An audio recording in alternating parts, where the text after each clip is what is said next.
All right, I think we're at about time, so let's kick things off.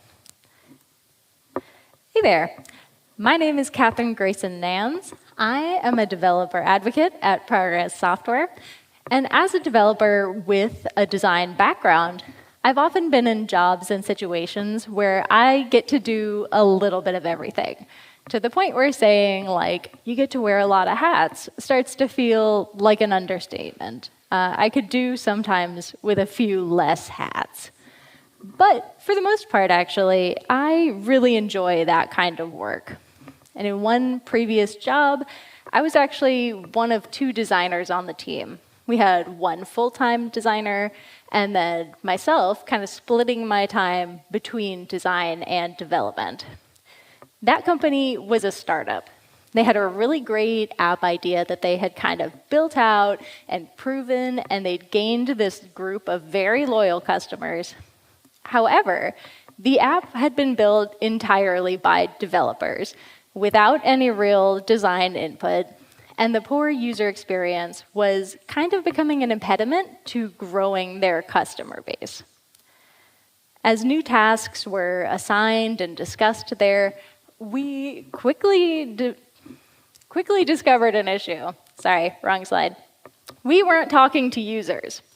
There was this hyper-focus on adding new features and growing the functionality of the application, but we didn't have any actual data telling us that users really wanted those features.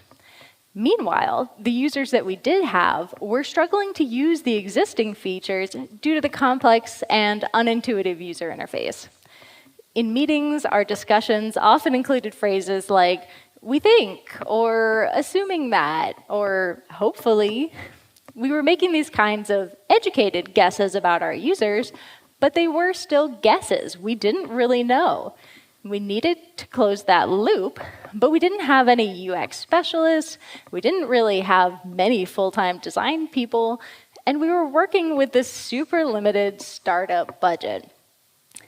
I had just a little bit of experience from helping run usability tests at a past job, but that situation was a larger, more established program, and I didn't have to be in charge of it. And yet, as it turns out, expertise is relative, and as compared to the rest of my team in that situation, I was the one who knew the most about what a usability testing program looked like. And if that was something that we felt strongly about as a team, starting a usability program, and it was, we decided that was just going to have to be enough. We were going to combine experience with research, and we'd figure it out along the way. We'd just make it work.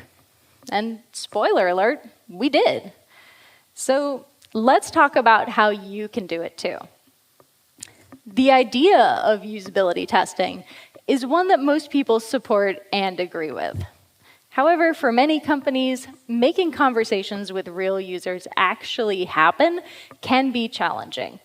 And when this happens, we often think it's due to a lack of understanding about the importance of usability testing. And the problem that we need to solve is getting buy-in. While that can occasionally be the case, I've more often found that there's already a strong understanding of how valuable that feedback is going to be.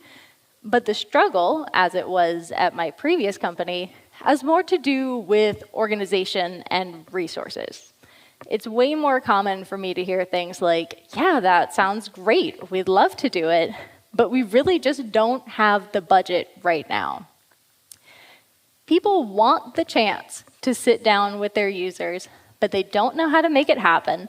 And because it's not a requirement in order to ship, it gets continually bumped in favor of more urgent tasks. This usually happens in situations where there hasn't been a strong history of design process and where there's little or no UX professionals on the team who can really own the task.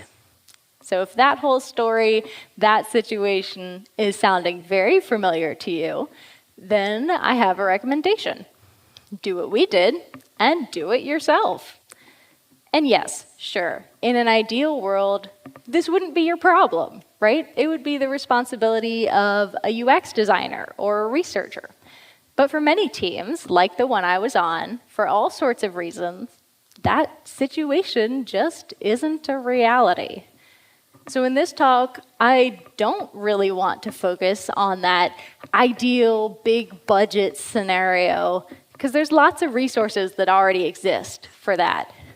Instead, I want to talk about kind of scrappy usability testing, how we can do it on a budget for startups, small companies, or maybe your own personal side project. Situations where you don't have a lot of money, time, or people for this work. No matter what your situation is, I'm here to assure you running basic usability tests is something you're completely capable of, and it's going to come with the bonus of making you a better developer because you'll be more tuned in to what your users want. The first major hurdle that we'll need to address before we can really think about anything else is figuring out what we want to test. And no, the whole app is not an option. Usability testing is going to be most effective when it's focused on a specific flow, task, or feature. So take a moment to consider what questions you want to be answered about your app. Have you maybe noticed more support tickets coming in? Is there a place that you're not getting the interactions you anticipated?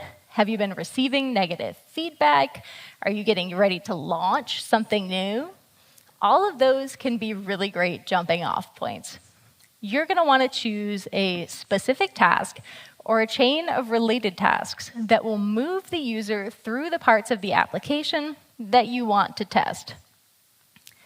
This flow should have a clear starting and ending point. The ending point might not be exactly the same for every user, but you should know when the user has satisfied the task requirement.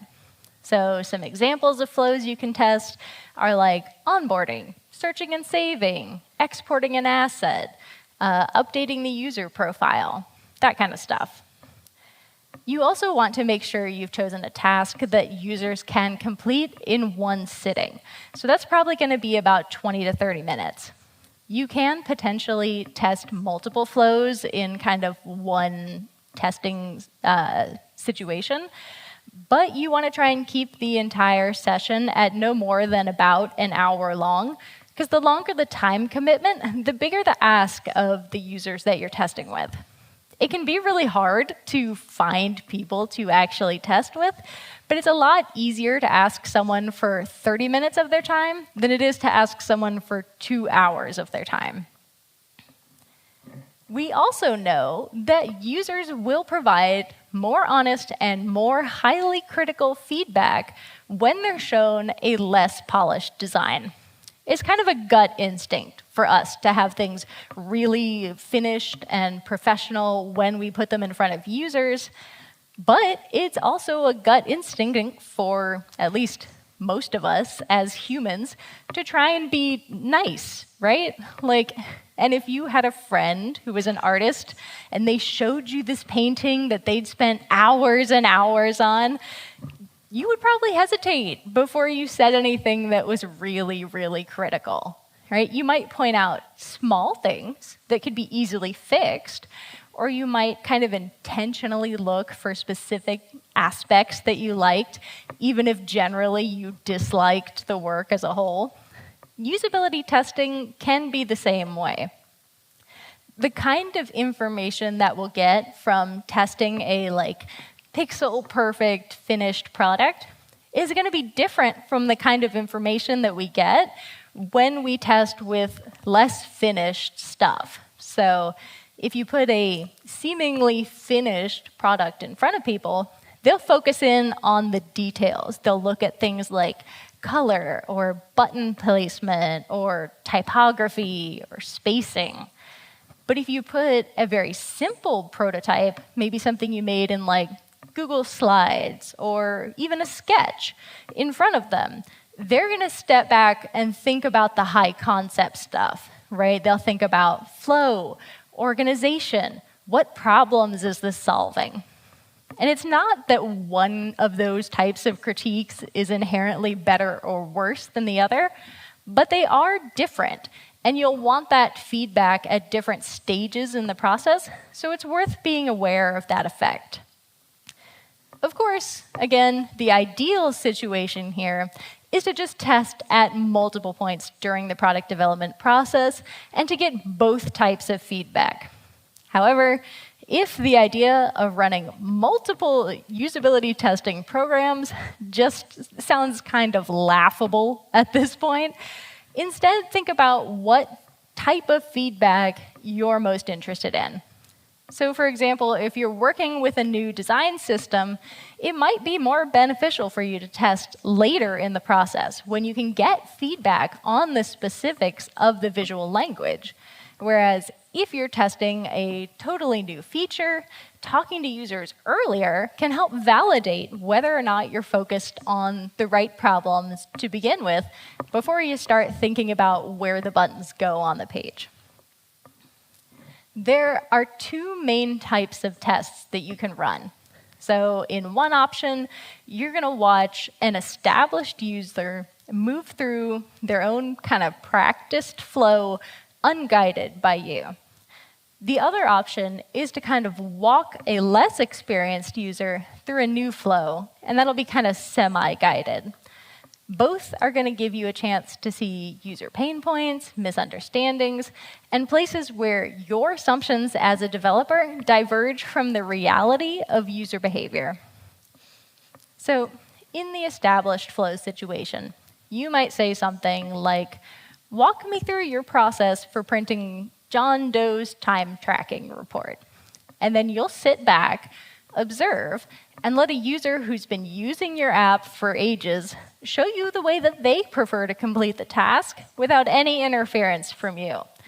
That's super interesting, because it can start to show us these desire paths.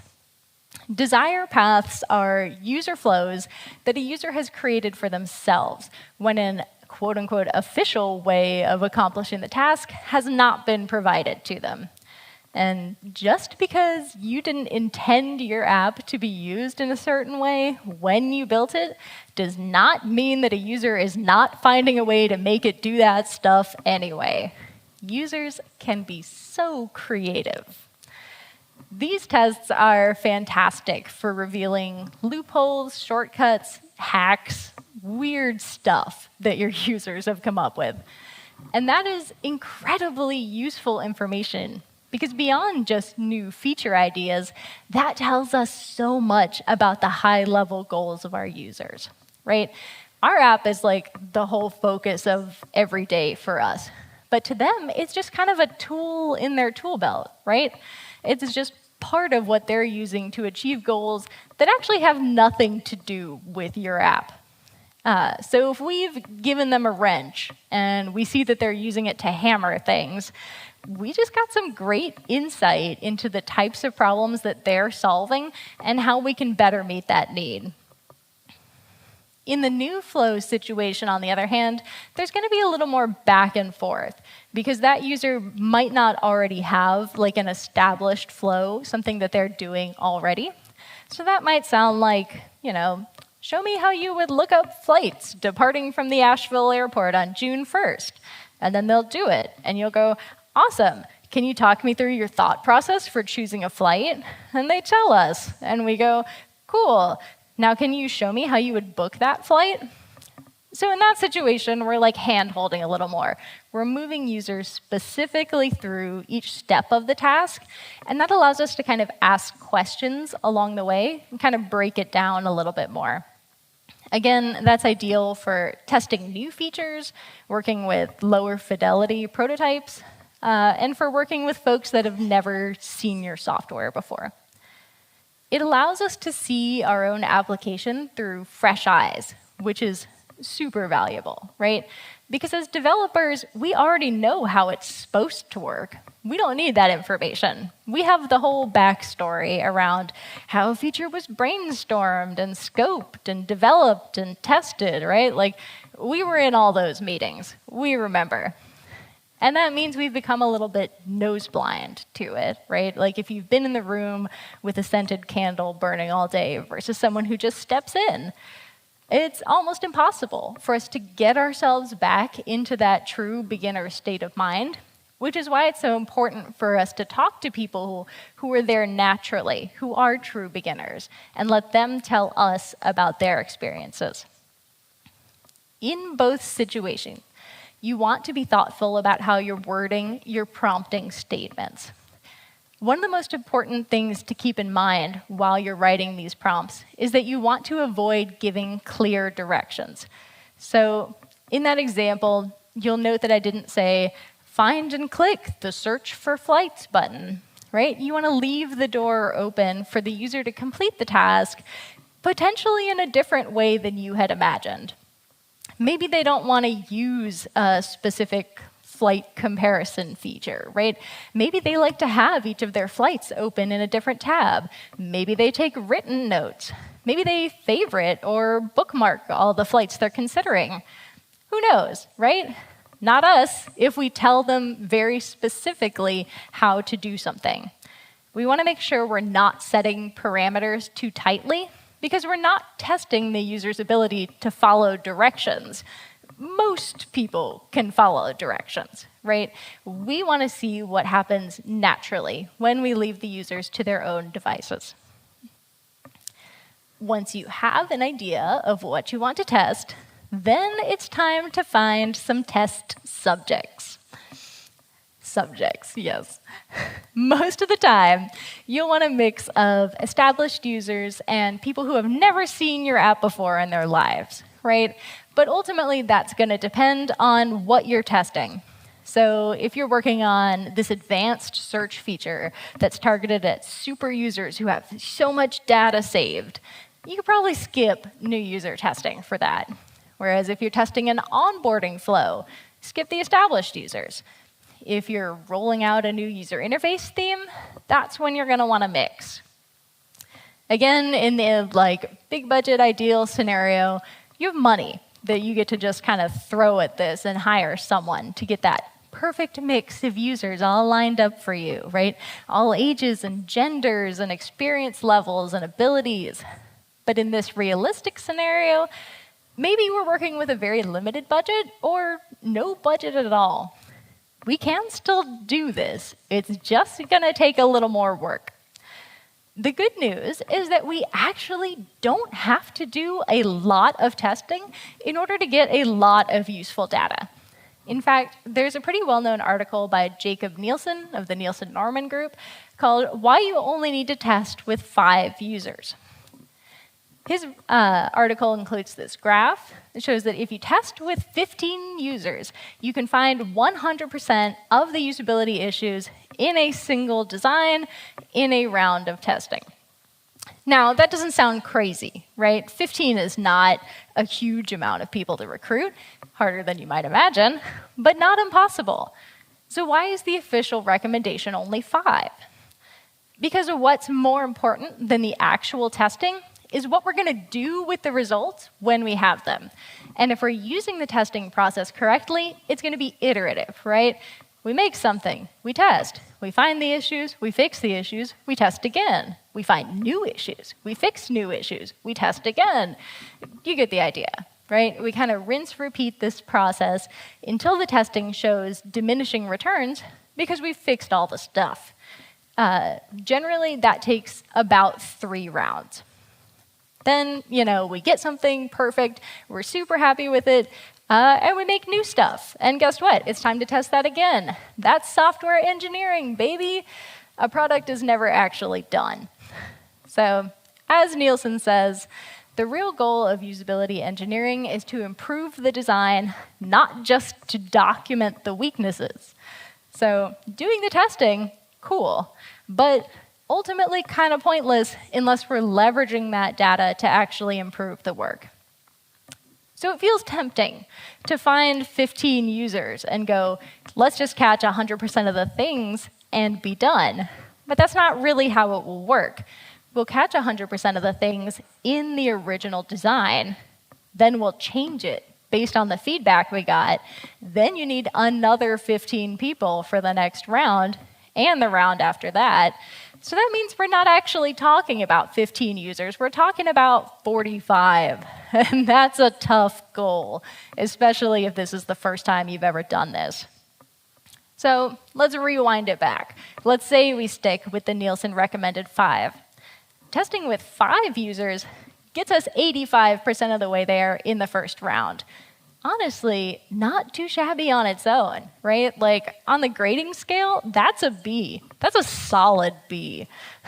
So if you're dealing with a situation where you are seriously limited in resources, like no time, no money, maybe just you, right?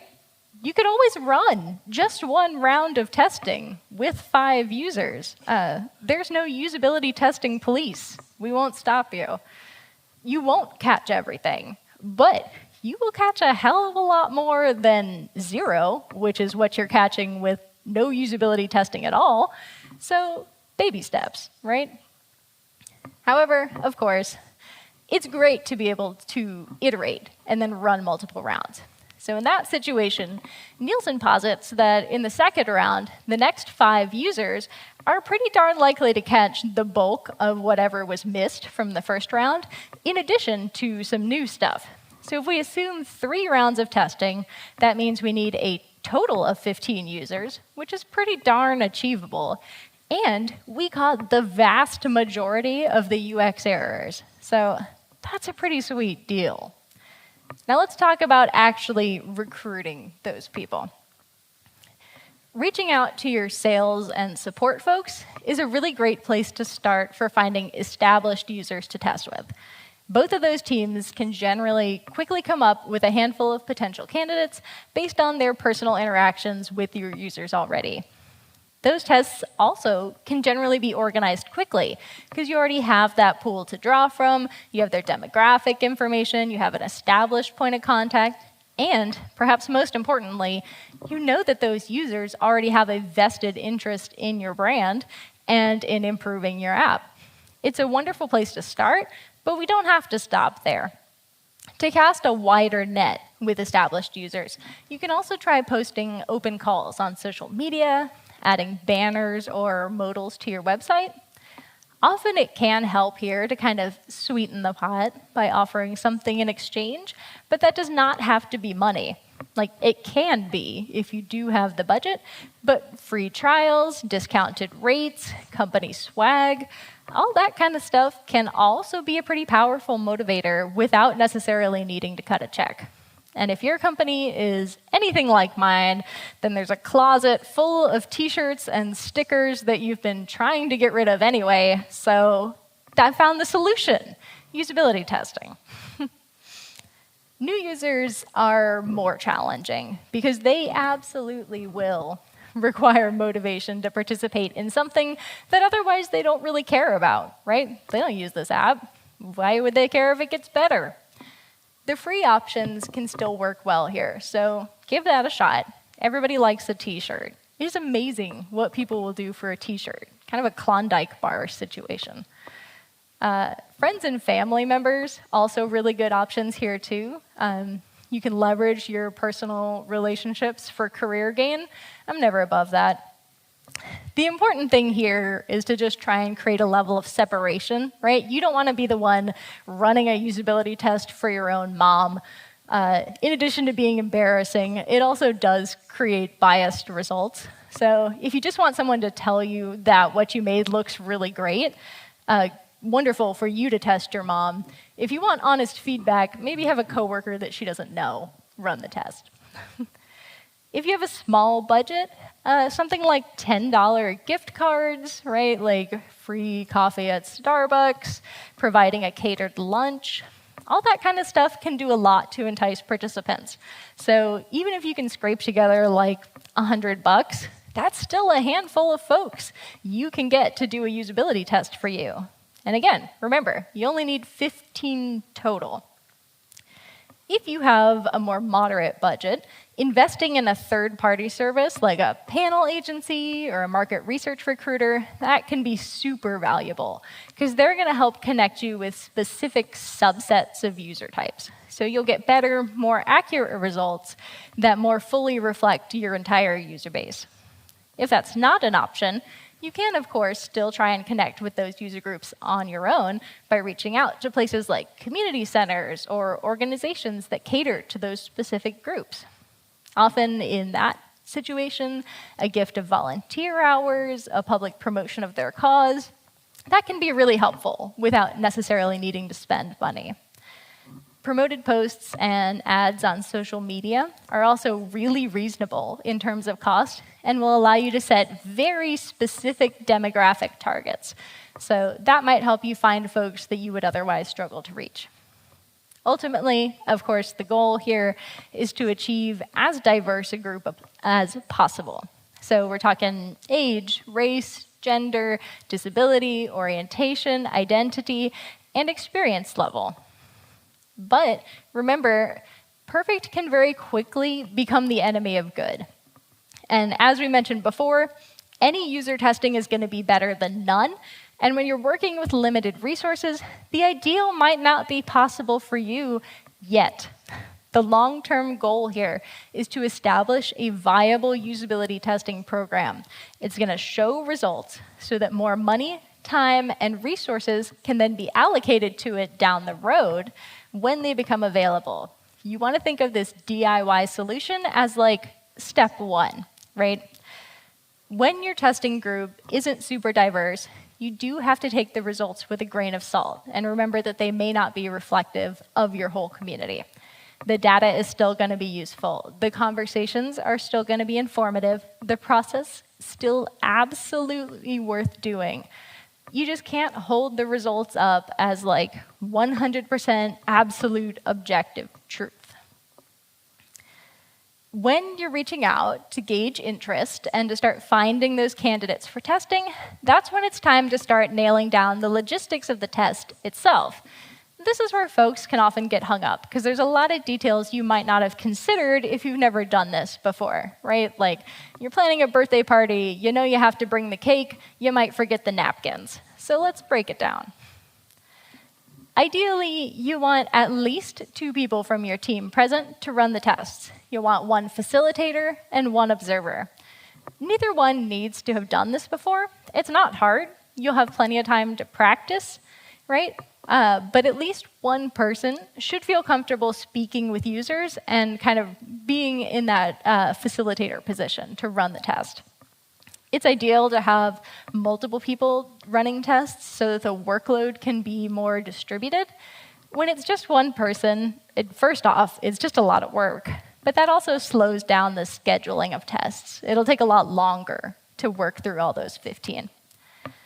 In addition to the person actually giving the test, it's a great idea to have a second silent observer who can be present during testing. That person's not going to participate. They're just going to watch and take very detailed notes.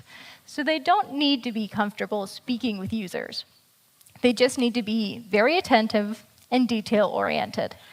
But that allows the proctor to focus entirely on the user. If you are able to take videos, screen recordings, you can technically skip the second observer, but I really don't recommend it. Even if you have an observer, it can still be handy to record the session for reference later. And in that case, you're not really probably going to watch the whole thing beginning to end like a feature film. More likely, you're just going to kind of skim through. You're looking for like a quote that you kind of remembered or like an interaction where the user struggled and you really want to focus on the details. A recording is going to be great as a memory aid, but you don't want it to be the primary conveyor of information. Thankfully, recording the session is simple and cheap, right? At the most basic level, you just need a microphone and a webcam in the testing room, which is equipment that you probably already have in the device that you're testing with.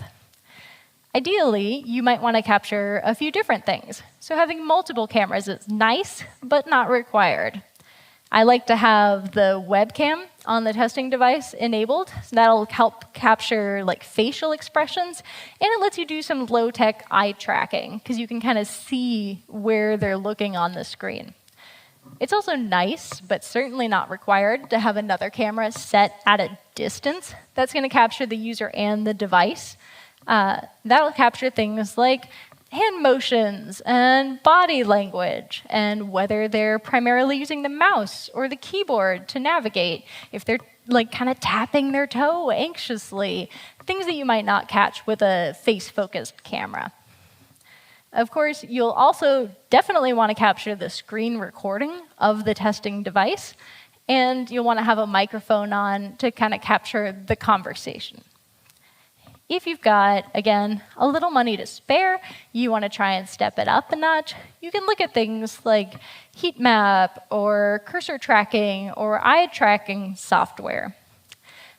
Those kind of come down to budget, right? You can get extra data with that. Is it worth the cost? It depends. Don't necessarily let it be a blocker. Just think of it as extra tools that you could use to make your life a little bit easier and to gather some additional data from each session. No matter what you choose, you need to make sure you're disclosing all your recording methods to the user and you have their acknowledgement before you begin the test. You'll also need to think about how the test is being administered, whether you want to do that in person or remotely. Both of those have pros and cons, so again, there's not a right answer here. An in-person test has the benefit of allowing close observation of the user. That's going to let you pick up on some of those things in person, like body language or facial expressions. Some of that stuff can get lost across like a Zoom recording. It also feels a lot more conversational. It's a lot more relaxed to test in person. It puts your users at ease, and that makes them more talkative. They'll give you more information. They'll build more of a relationship with you, and that's ultimately what you want. Testing in person also allows you to control the environment. That has some serious perks, too. So things like that kind of second camera we talked about, that can't happen in remote testing. That also includes things like being able to provide the device for testing. That can help you eliminate the variables of personal user device configurations. On the flip side, it does mean you need an actual physical space to test in. So if your team is super distributed, you work remotely, maybe your office isn't nearby, it's not super accessible, that can be a challenge, and that might require spending a little bit of money. Something like reserving a meeting room at your local library or at a co-working space. Both of those tend to be pretty darn affordable. In-person testing also means, though, that, again, if you're not using a personal device, your user might not have access to their usual assistive devices. So that might limit your accessibility testing. A remote test, on the other hand, is going to have the benefit of flexibility. That allows you to reach more users at more times that are convenient to them, which means you'll have an easier time finding people to test with. It also gives you the benefit of testing in the environment where the user is most likely to actually be using the software, as well as on the device that they will probably be using in those real-world situations. However, as I think we have all learned over the last few years, remote work can come with communication and technology challenges. A bad connection or a laggy video can quickly ruin what is otherwise a pretty great testing setup. It can also sometimes be more difficult to get permission from users to record, especially if they're using a work-supplied device or they're calling in from a corporate office. And if your feature hasn't been launched to the general public yet, there might be a hurdle in terms of figuring out the technical aspect of getting that user access on their personal device. Regardless of which approach you choose, some logistics are universal. If you're going to run tests during standard work hours, remember that's a big ask to make users basically take time off, commute to you in the middle of the workday. If you're running tests outside of standard work hours, then there are things like childcare to think about. All those choices could unintentionally bias your results if you're not thinking about them. right? So if you run your tests during the workday at a location that's not easily accessible via public transit, then you've restricted your testing audience to people with cars and flexible jobs that let them take time off.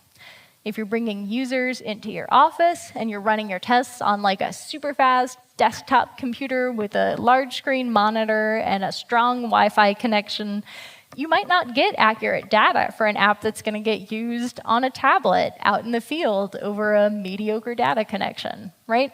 So you have to think about the goals of your test and choose a configuration that's going to make the most sense for your needs specifically. After all that, 3/4 of the way through this talk, it's time to run the test. This part is actually easier than you think. Maybe even the easiest part. I like to write up kind of an outline, like a script, so I have something to reference and make sure I don't forget any steps, but these are kind of how it's going to go. You're going to start with an introduction, telling them who you are and thanking the user for their time. If you're offering any kind of a compensation or a gift, just go ahead and explain when that will be distributed so they're not fixated on that the whole time, right? They'll like, oh, you'll get the t-shirt on your way out, or we'll email you the code for your free 2-month subscription. Then you don't have to think about it anymore. Then you're going to talk them through the goal of the testing. So today we're going to test a new feature in the app, or today we're going to look at a piece of software you've never seen before. It is crucial to assure the user that we are not testing their personal ability in any way, right? There are no wrong answers. The only thing being tested here is the software itself. Emphasize that you really want their honest feedback, even or especially when it's negative. Reassure them they're not going to hurt anyone's feelings. Nobody's going to be upset. In fact, we set this whole thing up for you to tell us negative things, so please do it. If you feel comfortable cracking jokes, even kind of bad ones like that, it can help set the user at ease, right? Because a lot of times people come in with this idea of like testing and they're nervous. So if you come in and you're like, yeah, please tell us, everything that sucks, sometimes that helps them calm down. Obviously, you're going to have to tailor. If you have some vice president in, maybe you don't tell them to think about things that suck. I'll let you be the judge. Then you're going to let them know that you won't be able to help or guide them while they're completing the tasks, and that even if they ask you very nicely, you still can't tell them the right answer. Right? And that seems mean, but it's super important for us to see how they solve these problems without guidance. Then you're going to ask them to think out loud as much as possible while completing the test. So you'll even want to give an example here, like, okay, right now I'm looking for the search bar, and yep, there it is. Okay, top right. Now I'm going to enter the name of my teammate, John Doe, and yeah, that feels silly. It feels awkward. I feel silly doing it right now. That's okay. It is, again, very important because it gives us that window into how they're kind of thinking through this flow, and assure them that it will get more natural as they go. That's only like 50% a lie. Finally, you want to make sure to open the door to any questions from them. Take as long as needed here, because again, we want them to feel super comfortable. This is also the time to ask for permission for anything you need, like recordings, get any kind of verbal or written consent there. Once that's all good and you hit the record button, you officially start the test, you're going to want to begin with some basic identifying questions. That'll give you context on your data for later. So usually that includes things like name, age, how long they've been using the software, what their title, their role is, how long they've been in the industry. Think about what aspects might impact the data that you're collecting, and as long as it's not like super weird and invasive, ask away. But that can help you notice trends, like, okay, users under 30 generally struggled with this aspect, or users that had a more technical role did very well. Users that had a less technical role didn't find this as intuitive. I can give you clues. Maybe you need to think about how you're phrasing things. Maybe you need to look at your copy, your instructions. All that stuff is going to be super helpful. When it comes to the task itself, tell the user very clearly and simply what you want them to do. When they get stuck or hung up, which is a when and not an if, it is almost inevitable, you're going to want to ask open-ended questions to kind of help moving things along, right? You don't want to guide the user. You don't want to kind of urge them towards a specific answer. You don't really want to give hints. You just want to get them thinking. So one that I like to use is, what are you looking for on the page right now? And that kind of gets the cogs moving. Often they'll unstick themselves, especially when they start talking out loud again, but sometimes not. If they ask for your help, I like to tell people to imagine, right? Like, you're at home, you're on your own, you're at work in your office. What would you do if I wasn't here to ask? And again, if it gets to the point where they just give up, they're just like, I don't know, I would call support, I would quit, I would throw a brick through the window. If the test comes to an absolute standstill, you can go ahead and give them a prompt in the right direction, or you can always just move along to the next task. You can mark a task as failed. Don't tell them they failed it, but mark it down in your notes and just keep moving, right? But you don't want to just give the answers away. You want to see them struggle, which again, sounds mean.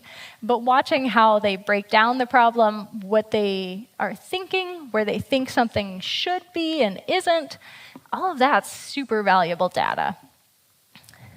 Now, a little bit of silence is okay, normal.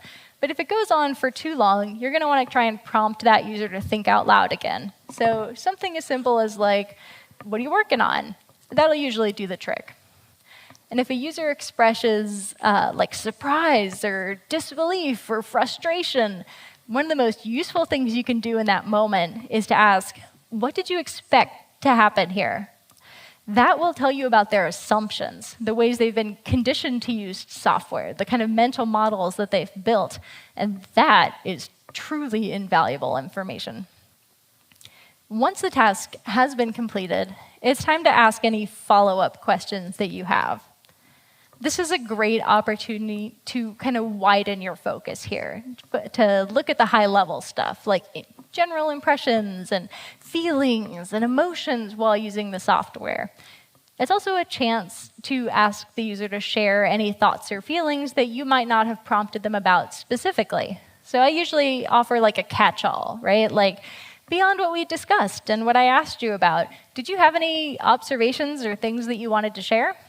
And then, of course, feel free to ask follow-up questions, drill down as far as needed here to get specific answers.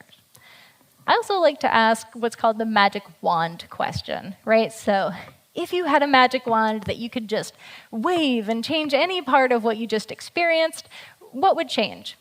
That tends to open the floor to like, well, gosh, yeah, it would be nice if I could like da-da-da-da-da, right? And sometimes those are wild cards. Sometimes they're things you would never do. A shocking amount of the time, they will mention how something works on Amazon. Don't ask me why. That seems to be the touchstone for everyone. But occasionally, you will get really cool information here for feature ideas that you wouldn't have thought of. And it's like, you're right. It would be cool if that could do that. Finally, you're going to check to see if the user has any questions. If you're testing something new, they will almost always ask, when will this be available? So go ahead and be prepared for that one. Have a good response set. Don't make any promises you can't keep. It is totally okay to say, we don't know yet, but we'll keep you posted. Then thank them again genuinely for their time and end the session. After you're done running the test, oh man, have I been off the whole time? Rats. After you're done running the test and the user has left, it's time to debrief, ideally with your observer. It's incredibly helpful to break down this session with someone right afterwards and to compare impressions with them. Because sure, other people can watch the recording afterwards, but let's be honest. Will they really watch the whole recording afterwards?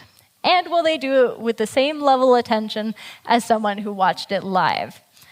if the answer is really, truly yes, or if your schedules just don't align to have a second person present, then the test can technically be run with only a facilitator. But if you're going through all the trouble to set this up, wouldn't you rather squeeze as much information as humanly possible from it? The goal here is to have another person who can review the testing session and compare takeaways with you. Because usability testing is not exclusively quantitative data, it's possible to interpret the results in different ways.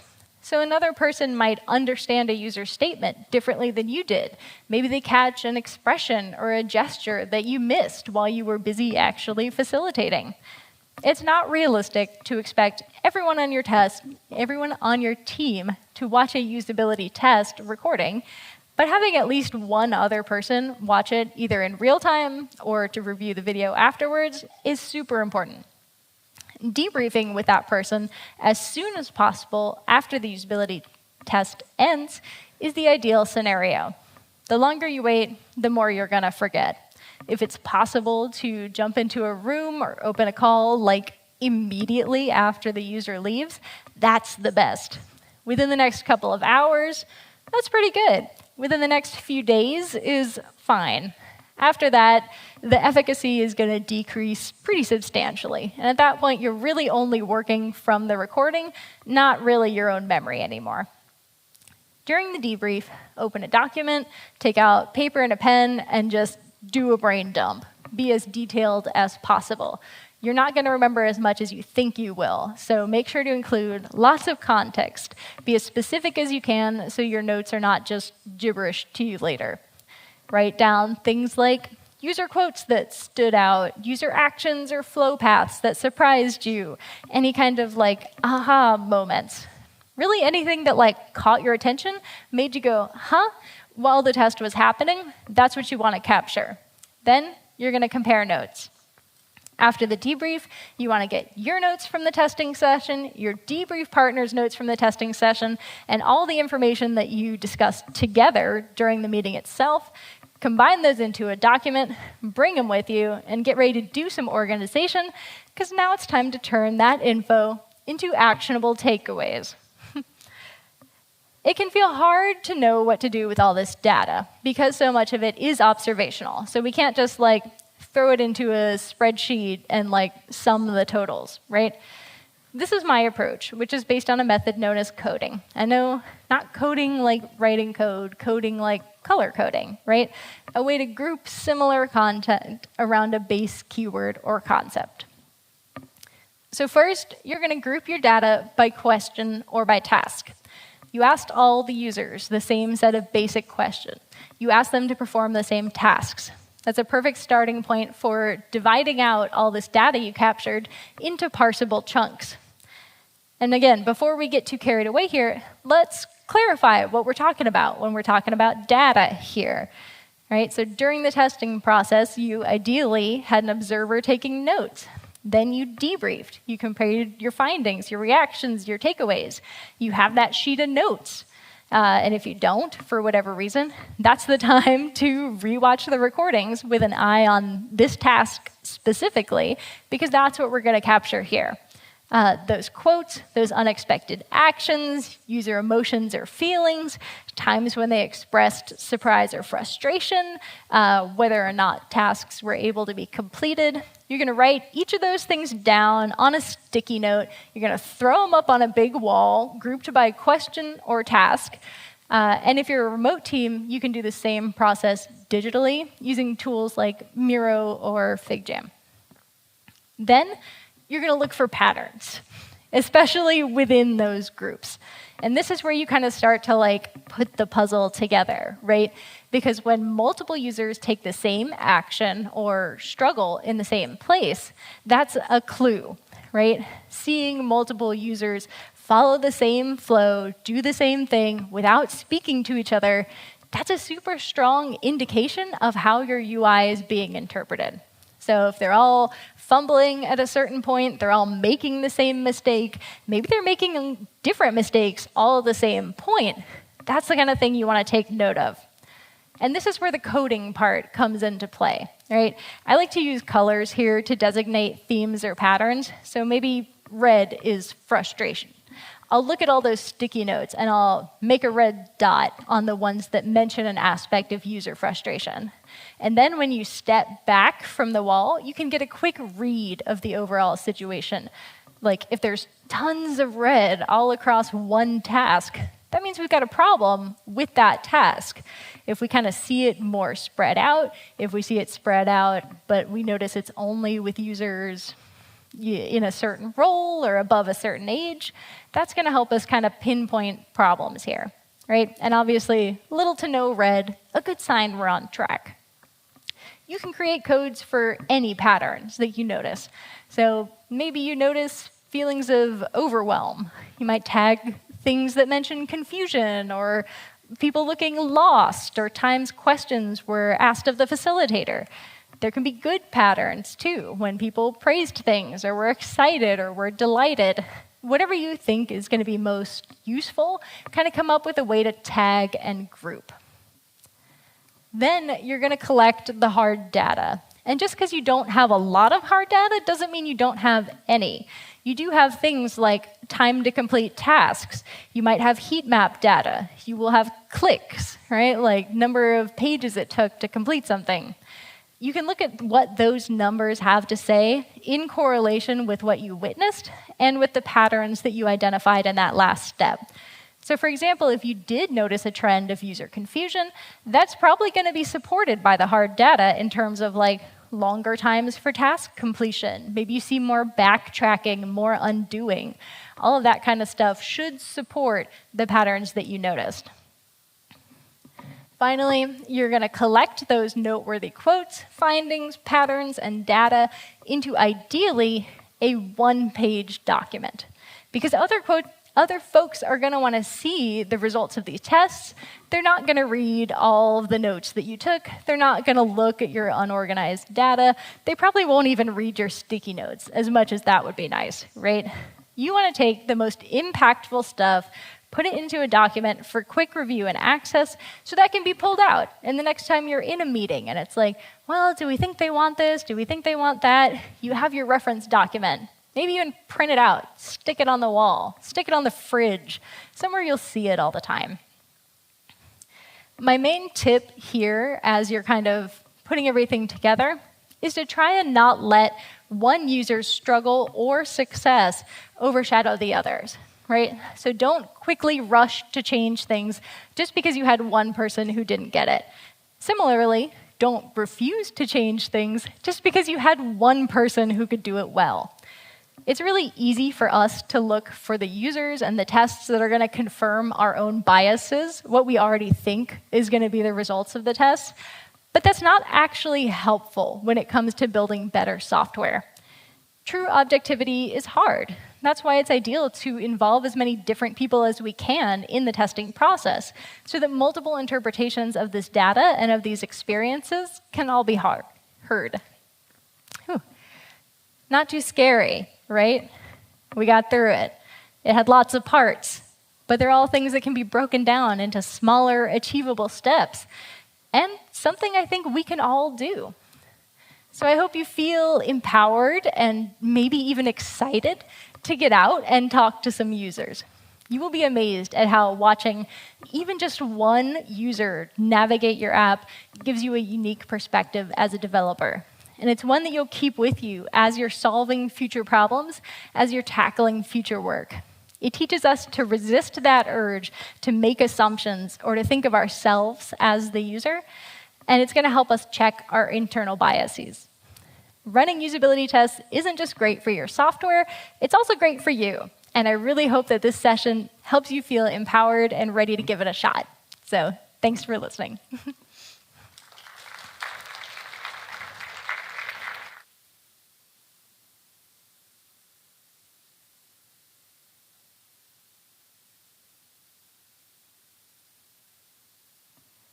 Cool, thank you. Because I think we even have 5 minutes during which I can take questions if you have them. And if you don't, that's fine, and I'll turn my mic back off.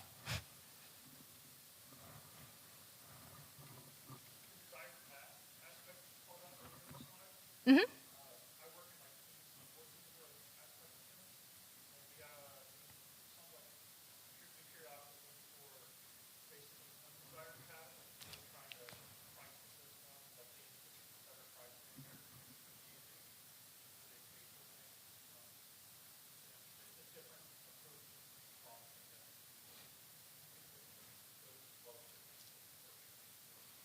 Yeah, it's a good note, right? Like he was talking about the idea of desire paths.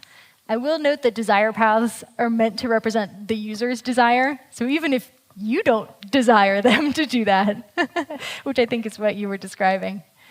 But yeah, it's good to look for places where they're kind of trying to cheat the system or move around whatever path you had intended. Yep.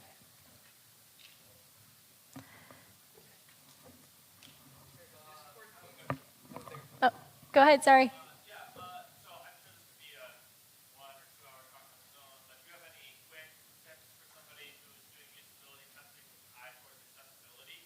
Ooh, so tips for people testing with an eye towards accessibility. I think you're going to want, one of the best things you can do in that situation is to talk to the users that you've recruited to see what accessibility and what tools they're using, right? And we talked just a little bit about that in terms of like in-person versus remote. Remote testing might be more useful in your situation. That's going to allow users to use their customized devices, where similarly, if they're using any kind of like eye control or differently controlled software, if they have customized input devices, remote testing is probably going to be easier for you. Similarly, it can be harder for those people to sometimes physically get into an office. So remote testing, I would say, is the biggest one. Otherwise, I think just when you're thinking about questions, and you can also, right, in addition to the prompts and the tasks that you're having people complete, you can ask them questions, right, about like, what did you find most frustrating, or what do you find most frustrating generally when you're navigating sites? Where have you felt pain points when using our existing software? Right? You might ask some probing questions to kind of have a better understanding of things that they struggle with already, or what tasks or goals they're looking to do specifically. But yeah, mostly I would say try to leave things as open-ended to let them solve in the way that's going to feel most comfortable and natural to them, and make sure you're aware of any accessibility tools, assistive devices they're using. Mm-hmm. Yeah, good point. If there are any other questions, there's a Discord channel, as it turns out. So feel free to throw them in there. You can also find me on Twitter at Kathryn Grayson. Or find me here in person.